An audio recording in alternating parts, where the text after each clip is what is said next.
In the land of Egypt, where the mighty Nile flowed and Pharaoh's reigned supreme, a tale of defiance and deliverance unfolded. It is the story of a man chosen by God, a nation bound in slavery, and the wonders that prove the power of the Almighty. Join us as we embark on this extraordinary journey of faith, judgment, and redemption. The 10 plagues of Egypt. Moses, once a prince of Egypt, now a humble shepherd, tended his flock in the wilderness. One day, he encountered a bush ablaze with fire that did not burn. From within the flames, the voice of God called to him, "Moses, I have seen the suffering of my people in Egypt. Go to Pharaoh and tell him, 'Let my people go.'" Moses returned to Egypt with his brother Aaron. Together, they stood before the mighty Pharaoh. "The Lord, the God of Israel, says, 'Let my people go.'" Pharaoh laughed. "Who is the Lord, that I should obey him? The Israelites will remain my slaves." At God's command, Moses struck the Nile with his staff. The river turned to blood, its waters undrinkable, and the fish died. Pharaoh's heart remained hardened, and he refused to let the Israelites go.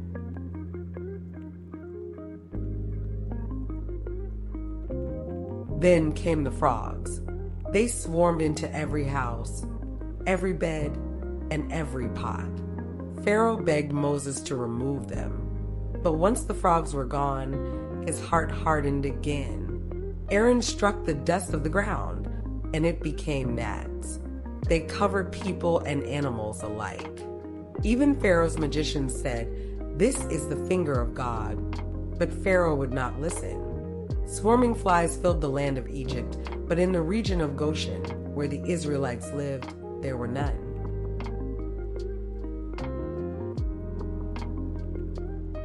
Pharaoh offered a compromise, but his heart hardened once more. A deadly plague struck the livestock of Egypt, but not a single animal belonging to the Israelites died.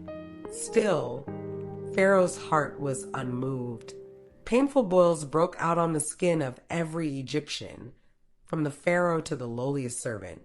Yet Pharaoh remained defiant. God sent a storm of hail mixed with fire, destroying crops, trees, and livestock in the open. Pharaoh begged for mercy, but hardened his heart again once the storm passed.